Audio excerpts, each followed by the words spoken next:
안녕하세요. 힘찬병원 이정원입니다. 안녕하세요. 힘찬병원 진호선입니다. 안녕하세요. 힘찬병원 윤기성입니다.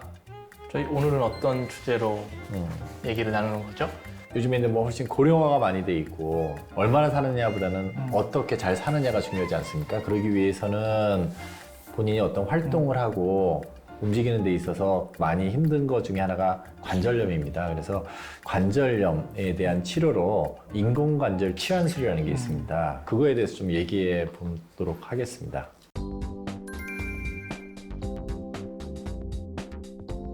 먼저 그냥 인공관절 수술이 뭔지 좀 아셔야 될 것 같은데 무릎이나 어깨, 발목 이런 관절에 연골들이 상하게 되면 관절염이 생기게 되고 붓고 아프고 그런 관절이 망가지면서 통증을 일으키는 그런 질환인데요. 그런 경우에 우리가 초기에는 약이나 주사나 뭐 물리치료 이런 방법을 쓰지만 말기 관절염까지 간 경우에는 수술적인 방법이 필요할 수밖에 없습니다. 그래서 무릎 관절을 씌워서 통증을 없애게 하는 그런 수술 방법을 인공관절 치환술이라고 합니다. 요즘 더 좋아 보이는 기계가 제가 수술방에서 얼핏 보니까 돌아다니던데 관절 전체를 교체하지 않고 반만 교체하는 기계를 또 도입을 했거든요. 또 우리 이정원 원장님이 사용하셨다고 해서 이게 어떻게 소감이 어떠셨는지 아주 궁금합니다. 네. 원래 그 기존의 인공관절 치환술이라는 거는 무릎 같은 경우에 보면은 내측과 외측이 있는데 주로 내측이 닳는 경우가 많고요.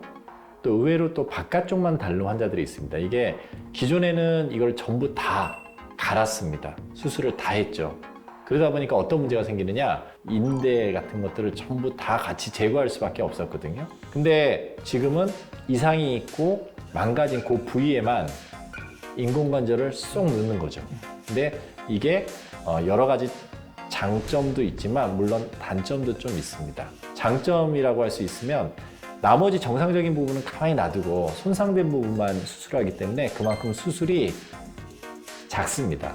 무슨 말이냐면 수술 후에 생기는 통증이나 출혈 이런 것도 작고 자기의 인대를 다 쓰고 나머지는 그대로 있기 때문에 본인 무릎과 거의 흡사하게 움직일 수 있는 그런 장점이 있습니다.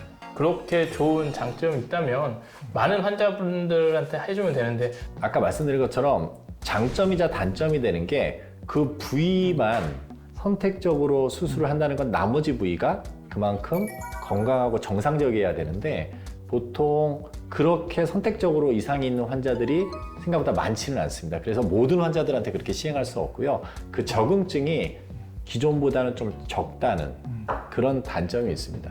비용에도 좀 차이가 있나요? 딱 들어봐서는 반만 교체하니까 좀 반값? 네. 들어가는 기구 자체는 가격이 반값은 맞습니다. 근데 실제로 환자분이 내시는 병원비에 들어가는 그 기구값만 내는 게 아니라 나머지는 수액이나 주사나 입원비나 뭐 식대나 이런 것들이나 거기에 들어가는 다른 약들이나 이런 거는 기존의 인공관절 수술하고 똑같이 들어가기 때문에 결국에 환자분이 내는 전체는 절반이라고 얘기할 수는 없고 그거보다 좀 약간 싼 정도. 약간 저렴하다. 네. 그러면 일부 어머님들은 내가 거의 비슷한 돈을 냈는데 난 다 갈아달라. 그렇죠. 거의 비싼데 나는 왜 반절만 갈아주냐 이런 어머님도 있을 것 같은데 비용보다는 어떤 게 가장 적당하고 나중에 재활하고 사는데 훨씬 더 유리한가를 선택을 해야겠죠. 근데 그런 거에 대해서는 의사하고 충분히 상의를 하셔서 의사 의견도 들어보시고 본인의 생각 같은 것도 반영을 해서 어떤 수술할 건가를 결정해야 하는 것이 좋을 거라고 생각합니다. 그리고 수술을 하는 게 작은 부분이긴 하지만 전체 인공관절보다 좀 더 어렵습니다. 안에 들어가는 치환물이 더 작고 수술을 할 때 열어야 되는 부위가 더 좁기 때문에 의사 입장에서는 훨씬 까다롭고 어렵습니다. 그래서 이번에 저희 병원에서 이 로봇을 이용해서 할 수 있는 수술을 도입해서 이제 적용을 했는데 이제 막 써보셨으니까 로봇으로 하니 뭐가 더 좋더라. 이런 부분 좀 알려주시면 좋을 것 같아요. 지금 나와 있는 거는 기존에 있던 거하고 들어가는 임플란트 자체 모양이 다릅니다. 무슨 말이냐면 이렇게 뼈가 있으면 그 부위를 이렇게 절삭을 해가지고 했거든요. 그러니까 절삭을 어떻게 하느냐에 따라 들어가는 모양이 얼마든지 막 이렇게 여러 방향으로 변할 수 있어요. 근데 이거는 연골이 있는 부위를 겉에는 남겨두고 안에 있는 부위만 그 안에다가 인공관절을 갖다 넣는 거죠. 그러면 기존에 있는 것보다 훨씬 더 인공관절 사이즈가 작게 되면서 동시에 겉의 모양이나 이거는 본인이 가지고 있는 해부학적 구조를 그대로 살리면서 닿는 연골 있는 부위만 치환할 수가 있는 거죠. 그래서 움직임이 본래 본인 무릎이랑 거의 동일하게 움직일 수 있고, 중요한 게 그럼 어떻게 이걸 안에만 파서 할 수 있느냐, 이게 기존의 방법으로는 사실 불가능하거든요. 기존에 수술했을 때는 폈을 때랑 구부렸을 때 0도하고 90도 사이의 간격으로만 수술을 했어요. 이 로봇을 이용하게 되면 다 폈을 때하고 그거를 시리얼하게 계속 연속적으로 실제 있는 굴곡 형태를 움직임을 그대로 구현할 수가 있는 장점이 있습니다. 물론 100% 똑같지는 않지만 실제 그런 것들을 전부 다 쭉 보고 어느 정도 최대한 비슷하게 만드니까 실제 움직임이 90% 이상 동일하게 움직일 수 있는 장점이 있는 거죠. 말씀 들어보니까 이 기존의 반치환술은 이 정지 사진을 찍어서 수술을 하는데 이거는 동영상으로 실시간으로 보면서 이렇게 조절을 하니까 훨씬 정확하게 하는 게 가능하다, 뭐 이런 뜻으로 이해할까요? 항상 제가 길게 말하면 그거를 아주 짧게 요약을 잘 해주시는 것 같습니다. 네. 그러면 이 수술이 그 시간이 더 오래 걸리거나 하진 않나요? 기존에 있는 방법은 이거를 이제 정렬이나 이런 걸 하기 위해서 다른 그런 자 같은 걸 뼈 안에다 넣고서 골수강 내다 넣고 이런 걸 측정을 해야 되는데, 로봇 수술을 이용하면 그런 게 필요 없습니다. 수술하기 전에 무릎 사진을 CT를 찍어서 실제 모형을 구현해내고 그 상황에 대해서 미리 컴퓨터로 보면서 이렇게 깎겠다는 값을 입력을 하면 로봇 팔이 이용해서 그거를 컴퓨터에 입력한 값대로 깎아줍니다. 모양대로 수술을 해주는 거죠.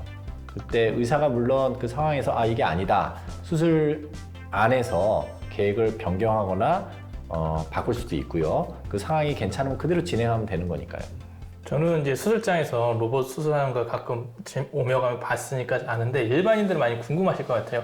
아니, 로봇가 수술해주면 의사는 왜 필요하냐, 로봇 가서 딱딱딱 수술하고 끝나는 거 아니냐, 이렇게 궁금해하실 것 같은데 실제로 어떻게 이루어지나요, 로봇 수술이? 로봇 팔에 톱이 달려 있는데 의사가 누르지 않으면 진행이 안 됩니다. 물론 로봇을 믿고 가야 되지만 한 번 더 이중 체크를 하는 거죠. 그래서 최종 안전은 의사가 책임을 지는 거니까 로봇이 도와는 주지만 로봇이 전부 다 할 수는 없다. 최근에는 로봇을 이용해서 수술을 하게 되니까 그런 난이도 면에서는 조금 어려운 수술이 될 수 있겠지만 환자들의 만족도가 상당히 많이 좋아졌습니다. 그리고 수술의 정확도가 높아지다 보니까 그만큼 기대 수명 이런 것도 같이 증가하게 돼서 환자들한테는 훨씬 더 좋은 수술 방법이라고 생각이 듭니다. 얘기 들어보니까 이 로봇 수술이라는 게 로봇에 의존하는 게 아니고 의사의 어떤 실력이나 이런 것도 많이 중요하다는 게 느껴졌고요. 또 거기다 플러스 전치환술만 하는 것이 아니라 필요에 따라서 환자의 적응증에 따라서는 반치환술을 하면 더욱더 수술 후에 좀 더 나은 라이프 퀄리티를 유지할 수 있겠구나 생각이 들어서 저는 제가 무슨 일이 생기면 선생님들한테 믿고 맡기면서 치료를 한번 받아봐야 할 것 같습니다. 이 영상이 도움이 되셨다고 생각하신다면 구독, 좋아요. 알림 설정 부탁드립니다.